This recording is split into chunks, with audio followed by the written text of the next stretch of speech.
Hi, this is Tricia Woolfrey of Your Empowered Self, and this is another in my series of how to manage stress. Today, I'm super excited to be speaking with best-selling author and coach Andrew Leedham. He's very well respected in the personal development community. He's got a fabulous backstory, so if you want to research him, it's well worth looking at his book. But today we're going to be talking about a subject that is true to both of our hearts, and that's the subject of integrity.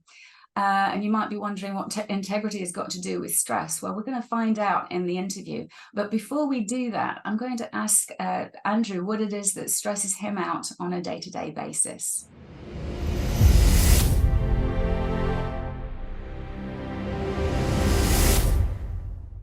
So the answer is I've come to a very different place about stress for the most part over the last few years and this journey. I'm really down to a number of sort of relatively small things. It's not actually the big things that really stress me too much anymore. It's often the little things. And what I find the big one for me is often around technical issues, that if I'm actually dealing with something where I'm trying to get something done and I can't make some, technical piece of equipment work, or, something on my website isn't working or whatever, that can absolutely press my buttons, and I have to make sure that I look at that in the right way. And really what I have to recognize is that it's not so much the situation itself that is causing me to feel in a way that I wouldn't choose, but rather the story and the meaning that I've created about that event, which is something that I control.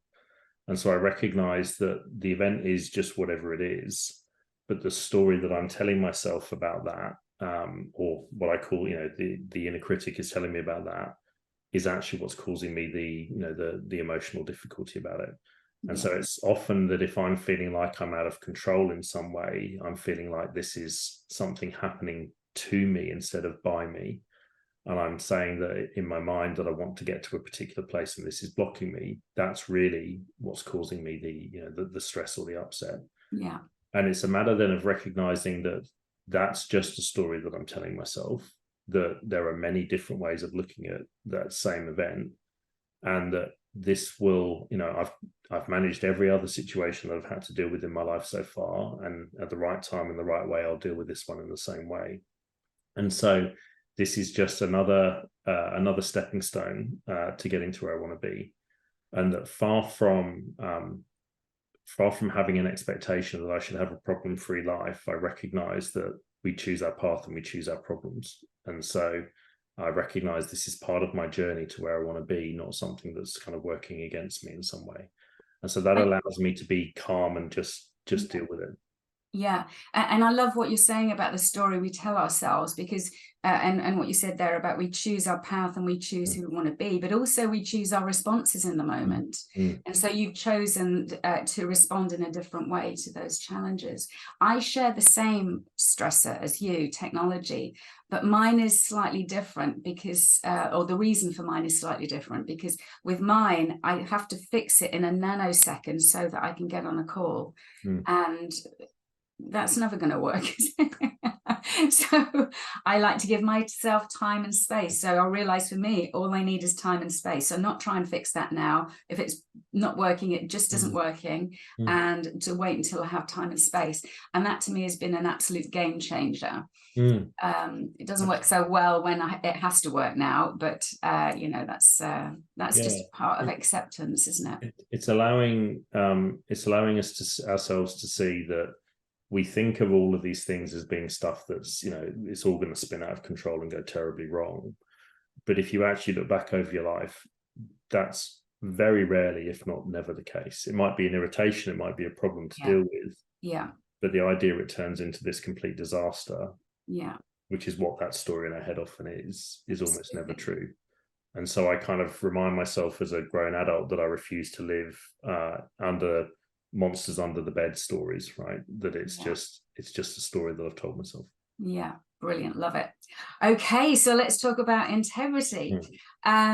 So might be useful to start by looking at what is integrity. So for me, integrity is probably two or three things. I'm trying to kind of keep the essence of it as simple as possible. I think it is living true to your values. Yeah. I think it is doing what's right and speaking the truth, and that your actions align with all of those things. Yeah. And I think a huge part of overlooked integrity is is authenticity, right? A lot of the time when we talk about integrity, it's often about keeping our word and doing the right thing, which absolutely matter. Yes. But actually, if we're not living authentically, if we're not making authentic choices, expressing what we feel is right and true and proper, we're actually still living in some kind of a lie, right? Because we're lies of omission. If we hide ourselves away, lies of omission are still lies. Saying, shading and pretending we're someone we're not in some way is still some form of a lie. Yeah. So I think that's often a bit of it that's overlooked and misunderstood. Yeah. So there are some things in there, Andrew, which are a little challenging. So always speak the truth. Some people will struggle with that because they might feel that they'll be judged in some way, or they might feel the person would be offended. So how do we balance those things and still be authentic, still have that integrity? Yeah, so I kind of I have this broad concept where I talk about the difference between being kind and being nice, right? Yeah. And we often misunderstand the two in my experience. That so kind people say what's true, do what's right, and live authentically. Nice people will tend to tilt towards, I won't say something that I really feel in case it upsets someone. I won't necessarily do the thing that might cause someone to feel uncomfortable. Now, I would say you can speak the truth with kindness and decency and respect, but you can still speak it. Yeah. And I think that's the essence of being kind, a truly good person, rather than being nice, which is, I'm going to pretend something that I don't think is true and align with something that I don't agree with in order to avoid upsetting that person. Yeah. And so I think that's the essential difference. It's that we have this sort of false split in our minds that if you say the truth and you upset someone, you're bad. And if you don't, and you try and keep them happy, that you're good. Well, standing up to bullies often requires you to upset someone. That doesn't make you a bad person. That makes you a good person, in my experience. With boundaries. A good person with boundaries, which is good. Yeah. And so it's not this sort of this false binary of, you just recklessly and carelessly and uncaringly just blurt out whatever you want. It's about, as I said, speak your truth, but do it with kindness and decency and respect. Yeah, absolutely. So what do you think is the thing that, well, what has it got to do with stress? Maybe explore that first of all. So I think where I see a lot of people get stressed, it probably comes back to that concept of boundaries. I prefer to think of the word as standards. I'll touch on that in a second. Yeah. But a lot of people's stress comes from the fact that if you don't feel really able to say what's really important for you, to express what you really think and express what you really feel, and equally therefore feel free to push back against what people are asking you to do if it feels wrong for you, well, that's actually quite a stressful situation to be in, even if no one's actually doing that to you in that immediate moment. Because without the ability to push back when things don't feel right for you, every interaction is therefore some kind of a threat, because it means that this person could ask you to do something that you don't want to do or doesn't feel right for you. And if you don't have the kind of emotional infrastructure to know how to push back against it, then you're kind of constantly walking through these world of interactions that are threats. Whereas when you do have the ability to do it, you know that you have the ability to say no, and therefore those things don't represent the same level of threat or difficulty for you. I'm wondering if some of those feelings of threat, and I think what you're saying is absolutely spot on, but I'm just wondering, why we should feel so threatened in those circumstances. And so do you have an answer to that? Well, because, so let's say someone's going to get you or trying to push you to do something that doesn't feel right for you.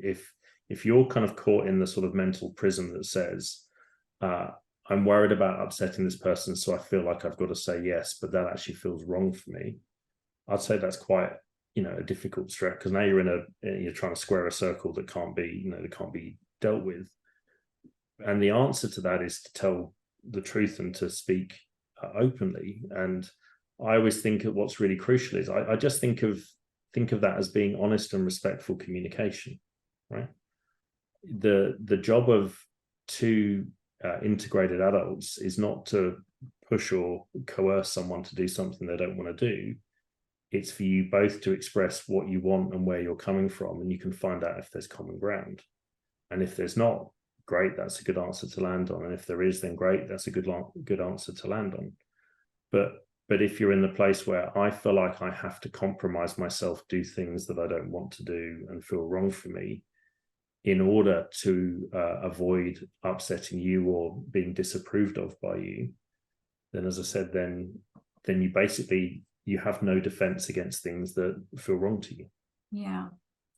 And you used a little phrase there, Andrew, which was between two integrated adults. And I'm just thinking, I delivered a training on Saturday, and somebody said they felt really proud of themselves because they were invited to this party that was, there would have been heavy drinking, which wasn't her thing. And what was the other thing? Fancy dress, which wasn't her thing either. And normally she'd just go and be miserable throughout the evening. And she said, I was really proud that I said, I'm sorry, it's just not my thing. And she didn't go. Yeah. And I thought, that's lovely to be able to say that.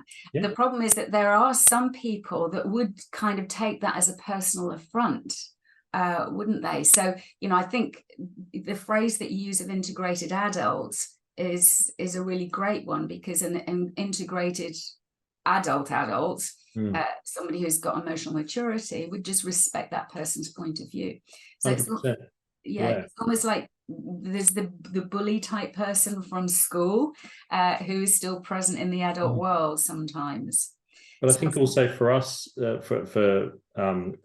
think it's also a matter of being really clear what your own responsibility is. Sort of underlying that sense of that connection with that other person is the sense that somehow you're responsible for the way that they feel. And I think, and again, this isn't about being uncaring, quite the opposite. So the philosophical approach is your job is to bring the best of you to every situation. So the question I ask myself all the time, over and over in every situation, is what would the best version of me do now? Yeah. And I do that. Now, if off the back of that, someone else is upset or offended, my intention has only ever been to bring the very best of me: kindness, decency, integrity, respect, doing all the right things. That's what I can control, and that's 100% my responsibility to do that, no matter what. It is not my responsibility to manage another adult through that process. Yeah. So provided I've been kind, decent, acted with integrity and respect, how the other person responds to that is 100% their responsibility. Yeah. Yeah. No, I think that's really, really good advice. I also think, well, actually, there is something else there. Is you're not responsible for the other person's how they receive it, but bringing in the kindness, it might be something to say, it's not my thing, but I love spending time with you one-to-one. Why don't we meet for a coffee next weekend and you can tell me all about it? Yes, absolutely. And that way you're being true to you. You're showing them that you care about them and you value them as a friend, but you're not gonna just do something because that's what they want. And sometimes I think people invite just numbers of people. They just want volume. Absolutely. Yeah. And I would argue what you suggested there is just an example of bringing the best of you to that point, right? Yeah. Because there's enough negativity in the world. This is never about just being reckless or careless with other people. It's saying know your position, know what feels right for you, and communicate that, as I said, in accordance with those values. Yeah. Yeah, I think the most powerful thing is, what would the best version of me do in this situation? The highest. Well, think of how much less stress that creates, because it's the one and only thing that you do control. Yeah. And the one and only thing that you can actually really, in effect, be responsible for. Yeah. And the lie and the illusion is to say that I can somehow find a path that with every single person I ever deal with, that they're all going to be 100% happy, right? Yeah, exactly. it's and again, that will cause stress because you don't know what would make them happy, and what if what one person wants makes another person unhappy, and now you're sort of getting yourself into a complete loop of doom. Yeah. As opposed to saying, this is what feels good and right for me, this is what integrity looks like for me, and therefore I will go down that path, and I will allow other grown adults to choose their, how they wish to respond to that, because I can't control it for them.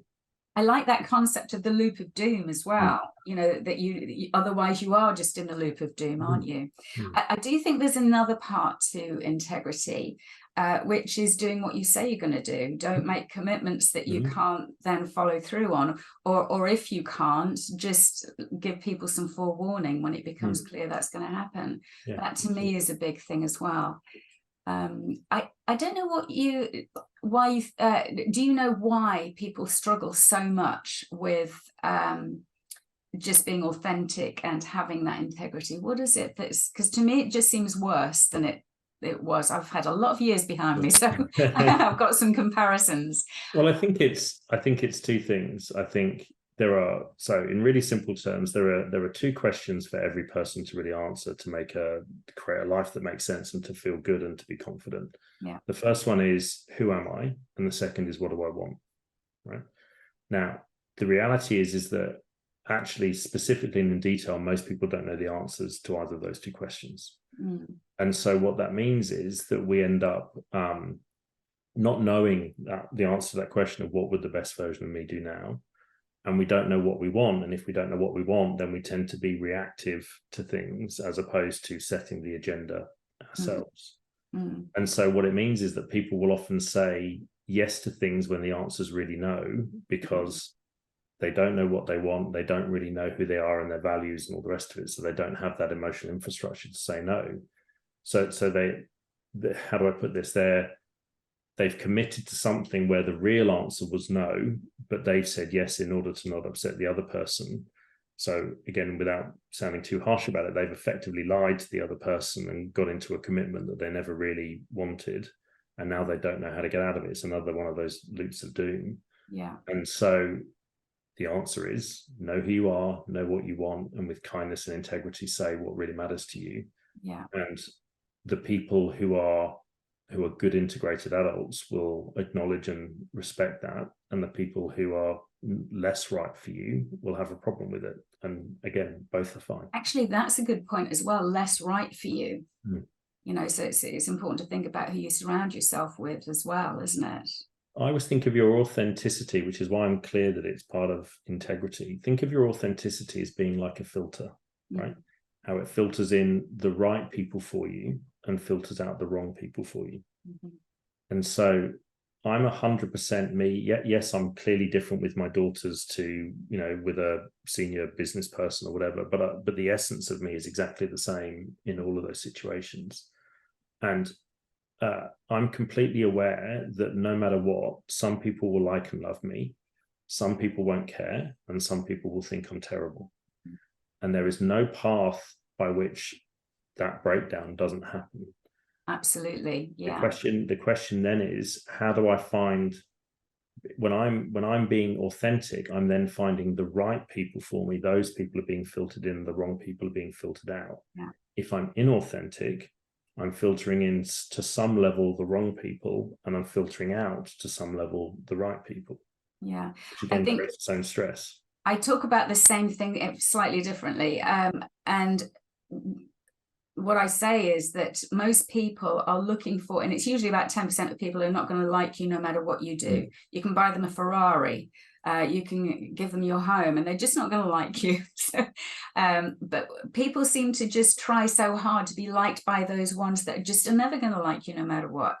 Rather than just making those strong connections with people that love you no matter what, and then strengthening those with the ones that are just okay with you, because within that there are some people that you can have much stronger relationships as well. Massively. And what people miss in all of that is they focus far more on whether other people like them and far too little on whether they like themselves. Love that one. Because if you like yourself, if you genuinely have an amazing relationship with yourself, yeah, by definition, that sets the kind of the framework for the relationship that other people have with you. If you yeah, like, love, and respect yourself, and I mean love not in an arrogant or conceited way, just like you love your children or your friends or whatever, yeah, just then if you value you, you will connect with other people that value you. yeah. If your relationship with yourself isn't great, you will need that approval because it's lacking from within in the first place. Yeah, I think that's a really, really powerful place to end this talk. It's I mean, I think the whole thing has been really profound, and hopefully everybody has found it as enlightening as I have. But I think that really is the essence, isn't it? That is absolutely the essence. If you're going to avoid that loop of doom, then it's about self-love and getting that connection with love. I always ask my guests if there is a book that they could recommend that they found particularly useful or enlightening or uplifting in some way. And Andrew, I think you've got one that you've got in mind, haven't you? Yes, it's a book from one of my most important mentors, a guy called Andy Shaw, and it's called A Bug-Free Mind. It's actually two books. One's called Creating a Bug-Free Mind, one's called Using a Bug-Free Mind. And it's a brilliant structured process for how you get your mind calm, clear, and working for you rather than working against you. I've probably read it 50 times, both of them. And it's absolutely the foundation stone for so many of the ways that I think. So yeah, A Bug-Free Mind by Andy Shaw. So you've read it about 50 times. That's a really important point, that when a bug-free mind is like, antivirus, right? Is that antivirus? Anyway, yes. I think that's the phrase that I want. So you have to keep making sure that you're getting that medicine, because otherwise you're being populated by negativity each time. So you've got to dilute that. And it's a maintenance thing, isn't it? So I often revisit books as well, just to get the concept back in my mind and my energy levels, so that I bring my best self. I used to read a book every couple of days, and now I read maybe 3 or 4 a year. Yeah. But I really focus, as you said, on really learning it and mastering it and applying it to the deepest possible level, rather than just having lots and lots of stuff that I've read that I never really apply in my life. I must learn that, because I am such an addict with books, honestly. Every year I make a commitment to myself, and I don't know. Anyway, thank you so much. I do hope you've enjoyed this as much as I have. If you haven't already, do subscribe, and do please like and share as well, because this message is important for everyone. And, if we all had a bit more integrity, a bit more authenticity, what would the world be like? Anyway, nice to see you all. Take care.